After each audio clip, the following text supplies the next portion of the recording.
लगभग 13 महीने पहले ठीक इसी तरह बड़गाम के इंतखाबात में हमने यहां लोगों से वोट मांगे। वो इलेक्शन पूरे जम्मू कश्मीर का इलेक्शन था। उस इलेक्शन में लोगों ने अपने हुकूमत का फैसला करना था, वजीर आला का फैसला करना था। अल्लाह का शुक्र है कि वो इम्तिहान उसमें हमने कामयाबी हासिल की। उस इलेक्शन के दौरान हमने बहुत सी बातें की, लेकिन सबसे बड़ी बात जो हमने लोगों को ये कही कि सबसे ज्यादा अगर नुकसान किसी जमात ने जम्मू कश्मीर को पहुंचाया है वो बीजेपी है। हमारी शनाख्त, हमारा वजूद, पहचान, इज्जत, सारा कुछ हमसे लिया गया बिना हमसे पूछे। यहां तक कि जम्मू कश्मीर का नक्शा भी नहीं रहा। लद्दाख, करगिल अलग, जम्मू कश्मीर अलग। मुल्क भर में हमने देखा कि यूटी से रियासत बने। हम वो बदकिस्मत लोग हैं जो रियासत से यूटी बने। और हमने जगह जगह अपनी तकरीरों में लोगों से कहा कि अगर बीजेपी को बाहर रखना है, नेशनल कॉन्फ्रेंस को कामयाब करना बहुत जरूरी है। लोगों ने हमें एतमाद दिया और अल्लाह का शुक्र है हम अपने ईमान पे कायम रहे, क्योंकि इससे पहले भी ठीक इसी तरह एक जमात मैदान में निकली थी। झंडा उनका अलग था, निशान उनका अलग था, क़यादत उनकी अलग थी, लेकिन नारा उनका यही था। 2014 में कलम दवात का निशान लोगों के सामने रखा और मरहूम मुफ्ती मोहम्मद सैयद साहब, अल्लाह मगफिरत करे उन्हें, वो और उनकी बेटी जगह जगह गए और कहा बीजेपी को बाहर रखने के लिए पीडीपी को जितवाना जरूरी है। लोगों ने दिल खोल के पीडीपी को वोट दिए, लेकिन काश वो अपने ईमान पे कायम रहते और बीजेपी को बाहर रखते, शायद आज हमारा ये हाल नहीं होता। बेईमानी की, लोगों के वोट के साथ धोखा किया और इलेक्शन के फौरन बाद जाके बीजेपी के साथ हाथ मिलाया। और वो कहते हैं लम्हों ने खता की, सदियों ने सजा पाई। आज अगर मैं यूटी का चीफ मिनिस्टर हूं बनिस्बत के रियासत का, इन लोगों की बदौलत। हुकूमत में रह के उन्होंने हमारे अंदर से जड़ काटने शुरू किए। जो जीएसटी का कानून लगा वो किसने लगाया?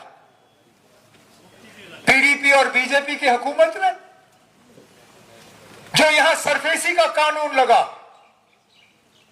जिसके तहत अब बड़े बड़े लोगों के मकान जो है वो बैंक कब्जा करने के लिए निकला हुआ है, वो कानून किसने लाया? इन्हीं लोगों ने। तो ऐसा भी नहीं है कि हमारी तबाही 2019 के बाद शुरू हुई। इन लोगों ने हुकूमत में रह के ही हमारी तबाही के लिए बुनियाद जो है वो डालनी शुरू की। आज वो लोग आपके हमदर्द बन के निकले हुए हैं। अभी तक उनके मुंह से मैंने ये अल्फाज नहीं सुने कि बीजेपी के साथ हाथ मिलाने के हम माफी मांगते हैं। इतना ही लोग सुनना चाहते हैं कि हाँ 2015 का उनका फैसला गलत था और वो उस गलती के माजरत खां हैं। आज तक नहीं।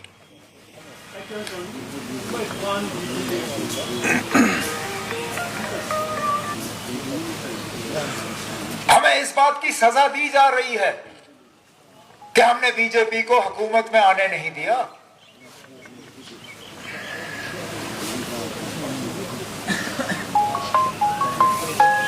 अगर इनके साथ हमने हाथ मिलाया होता इलेक्शन के बाद, हमें रियासत का दर्जा अभी तक मिल गया होता। हमारे काम में कोई रुकावट पेश नहीं आती।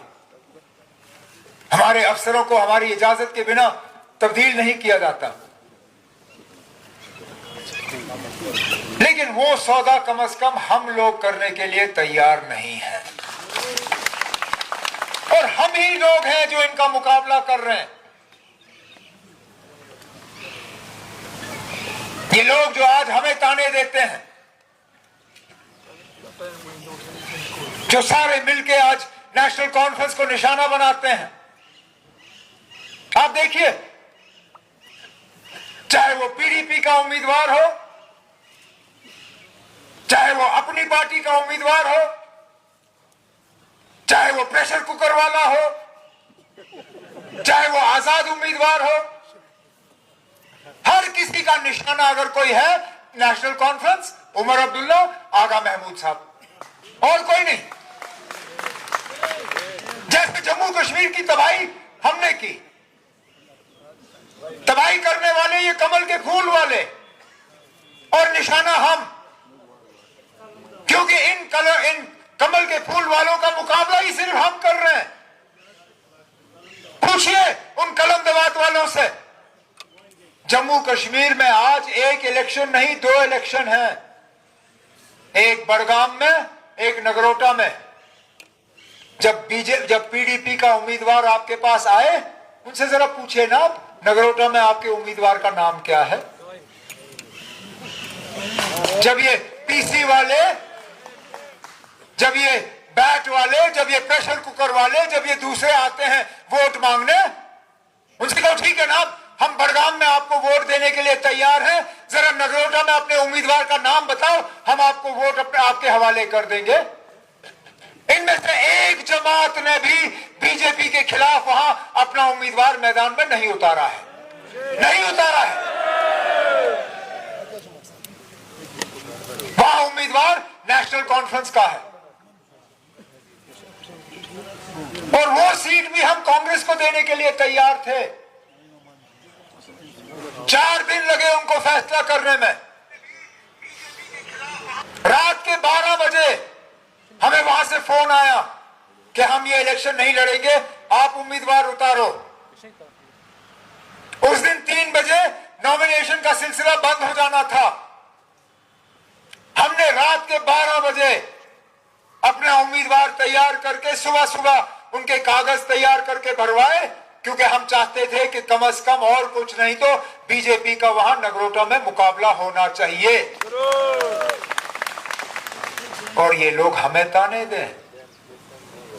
इन्हीं लोगों की तो मिली भगत चल रही है। पता नहीं चलता सुबह किसके साथ है, शाम को किसके साथ है। खोलिए अपने फोन, देखिए वो रील, पीडीपी के उम्मीदवार हमारे एक साथी के बारे में क्या कहते हैं, देखिए फोन पे।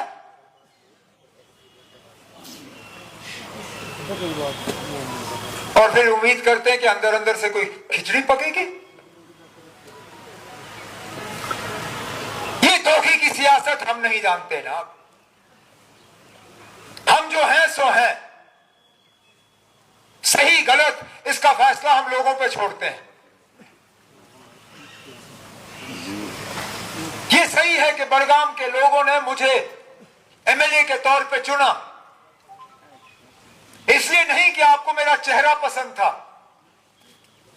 इसलिए कि आप चाहते थे कि कम से कम बड़गाम में कुछ काम हो, लोगों को थोड़ा फायदा पहुंचे, कम से कम हुकूमत का असर रसूख यहां तक पहुंच जाए। लेकिन यह भी हकीकत है कि कानून ने मुझे इजाजत नहीं दी कि मैं 2 जगहों से एमएलए बन के रहूं। चाहते हुए भी मैं बड़गाम से रह नहीं सका, क्योंकि हकीकत जिस तरह शायद आगा महमूद साहब ने कहा। मैं जानता था कि मेरे पास इतनी फुर्सत होगी नहीं कि मैं पहले बड़गाम की ज्योग्राफिया सीखूं, बड़गाम में अपने वर्करों के नाम सीखूं, हम एक दूसरे को जानना शुरू करें। तब तक तो 2.5-3 साल निकल गए होते। बेशक मैं एमएलए नहीं रहा, लेकिन मैंने तब भी बड़गाम के लोगों की कम से कम इस 1 साल खिदमत की। जितना मैंने पैसा गांदरबल पे लगाया उतना पैसा मैंने बड़गाम पे लगाया, यह हकीकत है। और मैं जिले की बात नहीं कर रहा हूं, मैं असेंबली हलके की बात कर रहा हूं। सिर्फ बड़गाम असेंबली हलके में हमने कम से कम 110 करोड़ के नए काम जो है उठाए हैं सिर्फ 1 साल में। उनमें सड़क, ड्रेनेज, वाटर सप्लाई स्कीम, अस्पताल के लिए सीटी स्कैन, प्लेग्राउंड 5 नए, सोलर लाइटें, बिजली के ट्रांसफार्मर, तारें, जहां जहां आपका मैकडेम। यही मुकाबला आप नगरोटा के साथ करो। बीजेपी वालों ने तो उस सीट को नजरअंदाज ही किया। 1 साल में वजीर आला रहा, एक भी वहां बीजेपी का कोई साथी मेरे पास नगरोटा की बात करने नहीं आया। उनका भी एमएलए नहीं था, किसी ने उनके बारे में पूछा नहीं। आपका एमएलए नहीं था, मैंने अपने तमाम मिनिस्टरों को यहां भेजा, अपने एडवाइजर को भेजा। मैंने कहा जो भी बड़गाम के लोगों को चाहिए उस पर दस्तखत करो और यहां के लोगों के हवाले करो। और आगे भी आप मान के चलो, जहां आगा महमूद साहब इंशाल्लाह आपके वोटों के जरिए जीत के यहां से जाएंगे, जहां आगा महमूद साहब का इशारा होगा वहां पे काम जो है शुरू किए जाएंगे। बड़गाम में तरक्की का एक नया दौर, और पूरे बड़गाम असेंबली हलके में हम नारबल से शुरू करके बिल्कुल ऊपर तक, जो इलाके बीरवा से कट के बड़गाम में आए, जो इलाके खान साहब से कट के बड़गाम के साथ आए, चाहे हुमामा हो, ओमपुरा हो, झालापुरा हो, नसरुल्लापुरा हो,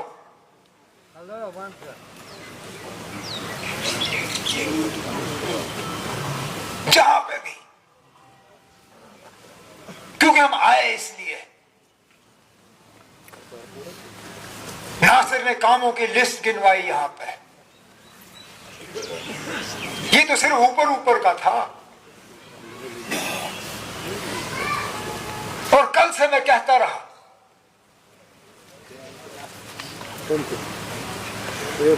कहीं ना कहीं तो हिज़्ब इख्तिलाफ और हुकूमत में फर्क रहता है,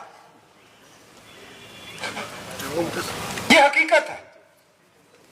चाहे मेरे कुछ साथी इस हकीकत को पसंद करें ना करें, अगर हिज़्ब इख्तिलाफ और हुकूमत में कोई फर्क नहीं होता, लोग हुकूमत के पीछे क्यों दौड़ते?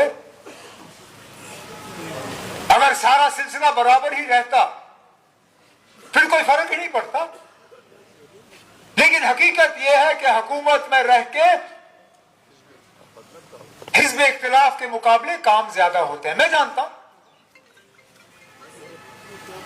मैंने हुकूमत में भी एमएलए का रोल अदा किया है, मैंने हिज़्ब इख्तिलाफ में भी एमएलए का रोल अदा किया है। हकीकत यह है कि जितना मैं गांदरबल के लिए एमएलए कर सका उतना मैं बीरवा के लिए नहीं कर सका। बीरवा के लिए जो मैंने किया वो अपने साथियों से पैसे जमा करके किए। हर एक एमएलसी से, एक जो मेरे एमएलसी थे उनका तमाम, मुझे याद है, मेरे एमएलए दोस्त सैफुल अमीर साहब और बाकी जो उस वक्त एमएलए थे, रोज मुझे शिकायत करते थे, ना हमें एमएलसी का कुछ नहीं मिलता, क्योंकि सारा मैंने ही कब्जा किया हुआ था। मजबूरी थी, हुकूमत की तरफ से हमें मिलता नहीं था। लेकिन आज हुकूमत है और इस इसलिए मैं बार बार कहता हूं कि पिछली बार मुझे कामयाब करने का मैंने गांधरबल के लोगों का, इंशाल्लाह बड़गाम के लोगों का भी मैं एक यूनिवर्सिटी देके शुक्रिया करूंगा। और तो और मैं चाहता हूं क्योंकि कुछ फायदे हैं यहां बड़गाम में। हवाई अड्डा भी नजदीक है, रेलवे भी नजदीक है, बाईपास सड़क के जरिए हाईवे भी नजदीक है। यहां कश्मीर में एक नया क्रिकेट स्टेडियम बनना है ताकि इंटरनेशनल मैच हो, आईपीएल के मैच हो, एक क्रिकेट का एकेडमी बनना है। मुझे नहीं लगता है बड़गाम से बेहतर कोई जगह है उस नए क्रिकेट स्टेडियम और एकेडमी के लिए।